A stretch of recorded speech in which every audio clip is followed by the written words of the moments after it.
बाबा साहब अम्बेडकर के अनुयायी हैं, बाबा साहब को अपना आदर्श मानते हैं, बाबा साहब को अपना आइकॉन मानते हैं। तो बाबा साहब अम्बेडकर ने हमें SC ST दो भाइयों को एक किया है। तो हमारा जिम्मेदारी है कि हम एक ही रहें और उसको एक रह के ही हम अपना आंदोलन की अपने संघर्ष को आगे बढ़ाएं। जैसा कि आप सबकी जानकारी में होगा, हमें भी आप सबके द्वारा ही जानकारी मिल रही है कि आगामी 21 अगस्त को भारत बंद का आह्वान किया गया है। वो इस संदर्भ में है कि 1 अगस्त 2024 को जो माननीय सर्वोच्च न्यायालय द्वारा जो एक निर्णय आया है कि SC ST वर्ग में वर्गीकरण और क्रीमी लेयर का, इस संदर्भ में मेरा आप सभी से करबद्ध प्रार्थना है, करबद्ध निवेदन है कि ये जो आदेश आया है ये बिल्कुल असंवैधानिक है, बिल्कुल इलीगल है। ये इसके हम बिल्कुल विरोध करते हैं। नो डाउट, इसमें कोई शक नहीं है कि वो संविधान के विरुद्ध एक न्यायपालिका द्वारा एक सरकार ने ही एक निर्णय लाया गया है, जिससे समाज में एक विघटन की स्थिति पैदा हो रही है।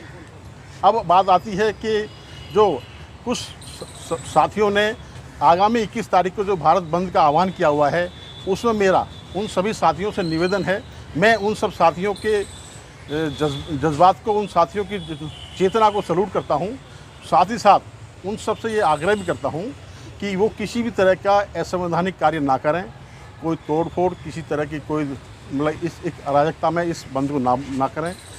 फिर कोशिश करें कि हम अगर किसी कोई अपनी बात कहनी है तो अपने साथियों के साथ जिला कलेक्टर के यहाँ जाएं और वहाँ पे जाके अपनी डिमांड रखें।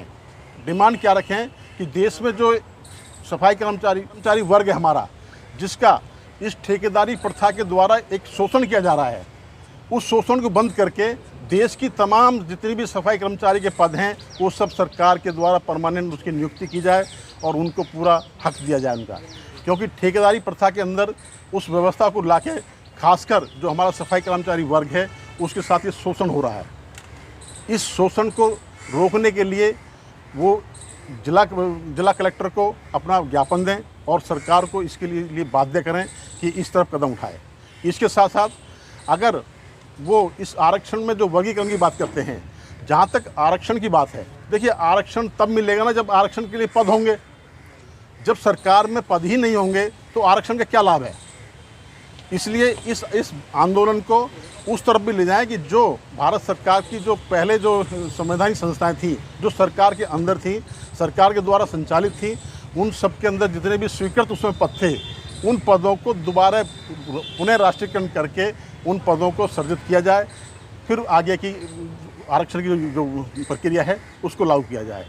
अन्यथा इस प्रक्रिया में अगर समाज का युवा भ्रमित होगा, कोई किसी तरह का कोई इस बीच में समाज के बीच में कुछ असामाजिक तत्व बीच में आके कोई अराजकता का माहौल करेंगे तो उससे समाज में द्वेष होगा और उससे हमारा समाज कमज़ोर होगा। अगर हम सभी बाबा साहब अम्बेडकर के अनुयायी हैं, बाबा साहब को अपना आदर्श मानते हैं, बाबा साहब को अपना आइकॉन मानते हैं, तो बाबा साहब अम्बेडकर ने हमें SC ST दो भाइयों को एक किया है। तो हमारा जिम्मेदारी है कि हम एक ही रहें और उसको एक रह के ही हम अपना आंदोलन की अपने संघर्ष को आगे बढ़ाएं। बालक राम जी, ऐसा तो नहीं है कि वाल्मीकि समाज ने कॉल ये दी है कि अगर चमार अगर भारत बंद करता है तो हम उनके विरोध में खड़े होंगे? उस डर से आप अपना निर्णय चेंज तो नहीं कर रहे?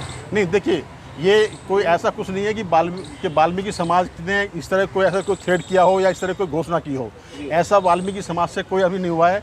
आप गत वर्ष में देखेंगे, चाहे हाथरस का कांड हो, जहाँ भी वाल्मीकि समाज पर किसी तरह का कोई शोषण होता है तो खासकर जो अम्बेडकर समाज है वो सबसे आगे खड़ा हुआ मिलता है उनके लिए, कहीं भी पीछे नहीं हटा है और आज भी साथ है, आगे भी साथ रहेगा। इसमें किसी तरह कोई द्वेष नहीं है, हम सब एक हैं। और आप देखेंगे कि गांव में अगर आपके साथ अगर जातीय शोषण होता है तो आपको कैसे संबोधन किया जाता है, पर्टिकुलर दोनों को एक किया के शोषण किया जाता है ना। तो हम एक ही हैं, तो इसलिए इसमें कोई शक नहीं है कि हम इसमें विघटन ना करें। तो क्या वाल्मीकि समाज को जो अभी तक बैकलॉग नहीं भरा गया है, जॉब नहीं दी गई है अभी तक सफाई कर्मियों की या और भी जो क्लास की होती हैं, उसके लिए आप क्यों नहीं फाइट कर रहे हैं गवर्नमेंट से? देखिए, हम लगातार इस बात को प्रयासरत हैं कि सरकार से हम इस तरफ संघर्ष की तरफ जाएं कि जो हमारा सफाई कर्मचारी वर्ग है उसमें विशेषकर हमारे वाल्मीकि समाज के भाई है वो ज़्यादा उसमें कार्य होता है। उनके साथ ठेकेदारी प्रथा लाके उनका शोषण किया जा रहा है, उनका जो हक है वो नहीं दिया जा रहा उनको। तो हम तो उसके लिए प्रयासरत हैं। हम तो कहते हैं अगर ये 21 तारीख को आंदोलन होता है तो इस आंदोलन में की मेन मांग यही होनी चाहिए कि पूरे देश के अंदर जितना भी सफाई कर्मचारी वर्ग है वो बिल्कुल रेगुलर हो और सरकार के द्वारा हो, किसी भी ठेकेदार के प्रतिनिधि न हो। बालक राम जी, जो समाज है, जो छोटा बड़े भाई का जो दर्जा दिया जाता है, वो करें हम 1960 से लड़ाई लड़ते आ रहे हैं।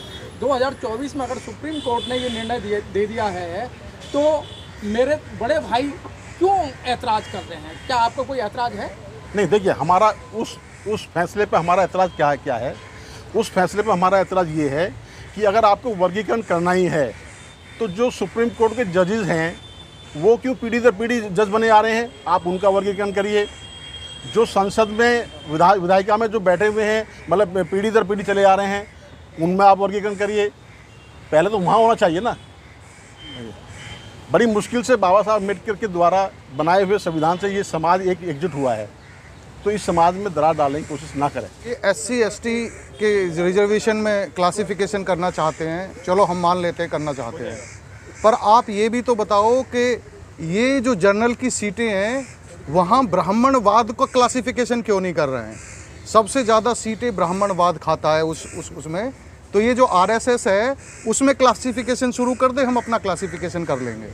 दूसरी बात, ये क्या करना चाह रहे हैं कि भारत में अगर कोई लड़ रहा है और अगर कोई पढ़ रहा है तो वो 2-3 कम्युनिटी हैं जो पढ़ रही हैं और जो समानता, बुद्धिज्म, भाईचारा और संविधान को मानती हैं और उसको आगे फॉलो करना चाहती हैं। उसको तोड़ने की ये साजिश है। कैसे साजिश है?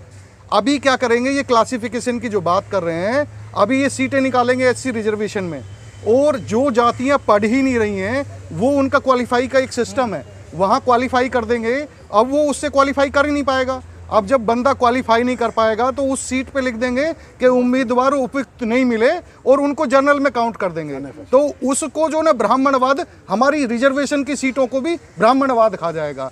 मेरा यही अपील है, चाहे वो लगभग 67 जातियाँ तो उत्तर प्रदेश में हैं SC कम्युनिटी में, और दिल्ली में का तो मुझे पता नहीं है, पर जितनी भी SC ST OBC जिस भी स्टेट में जातियां हैं वो इस पे विचार करें। और रही बंद की बात, बंद में ये ध्यान रखना चाहिए हमें कि बंद किसने किया है। बंद 2000, अब लोग काउंटर क्वेश्चन करेंगे कि भाई 2 अप्रैल 2018 को भी किसी ने बंद नहीं किया था। अब वो काउंटर क्वेश्चन का मैं देता हूँ। वो SC ST एक्ट की बात थी, वहाँ भी सुप्रीम कोर्ट ने ये काम किया था। उनके उस सुप्रीम कोर्ट को पनिशमेंट करना चाहिए था उसी टाइम पे कि तुम्हें इतना बड़ा आंदोलन कर दिया, तेरे बच्चे शहीद हो गए पूरे देश में और देश को एक अराजक माहौल में कर दिया, तब कि उनके खिलाफ एक महाभियोग लाना चाहिए था। उस जज को जो सुप्रीम कोर्ट का उस टाइम पे था उसको पनिश करना चाहिए था। जो आज ये स्टेटमेंट आया, ये स्टेटमेंट ही नहीं आता, आज ये स्टेटमेंट दिलाया गया है। ये बीजेपी और ये जो बीजेपी और सुप्रीम कोर्ट है, ये बीजेपी सुप्रीम कोर्ट नहीं है, ये RSS है। ये RSS इन दोनों को चला रही है, ये हमें समझना होगा। और मेरे भाइयों से यही अपील है कि भाई जो भी पढ़ा लिखा बच्चा है अपने मोबाइल की लोकेशन खोल के वो घर में पढ़ा रहे, क्योंकि आपकी एजुकेशन पे कुठाराघात 2021 अगस्त 2024 है। तो वो जो पढ़े लिखे भाई हैं वो घर से बाहर ना निकलें, अनपढ़ उन पे डंडा मारेंगे, उनको पीटेंगे, चाहे वो किसी भी तरह से वो सामान लेने भी बाहर ना जाएं। कोई भी ज़रूरत है एक दिन घर में सरेंडर रहें, क्योंकि वो उनकी एजुकेशन को खरीदा।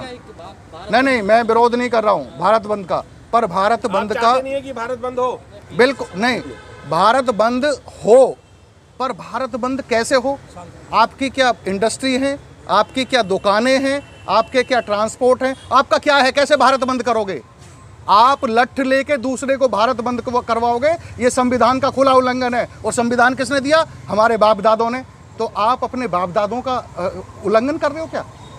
अधिकार मांगने हैं तो लिखने पढ़ने के लिए लगभग 1000 रिट पिटीशन सुप्रीम कोर्ट में इसमें जाने वाली है। जो उसका रिव्यू पिटीशन है वो जाने वाला है। तो जो हमारे लॉयर्स हैं, जो इंटेलेक्चुअल लोग हैं, वो उसको कर रहे हैं कानूनी तौर पे। तो हमें इस लड़ाई में नहीं पड़ना है, हमें केवल इसको देखना है और घर में रहना है। तक आप संघर्ष की बात करते हैं, ये भारत बंद नहीं एक संघर्ष होता है। मैं आप सबके माध्यम से युवाओं से एक निवेदन करूंगा कि हमारा संघर्ष होना चाहिए कि इस देश का, अगर हम इस देश के को प्यार करते हैं इस देश में शिक्षा का राष्ट्रीयकरण हो, स्वास्थ्य का राष्ट्रीयकरण हो, जितनी भी आर्थिक मतलब एक आर्थिक संस्थाएं, बैंकिंग सेक्टर है, इंश्योरेंस सेक्टर है, उनका राष्ट्रीयकरण हो, तभी इस देश में आरक्षण का भी लाभ मिल पाएगा। अगर इन व्यवस्थाओं का राष्ट्रीयकरण नहीं होता है तो आरक्षण के आदेश का कोई औचित्य नहीं है।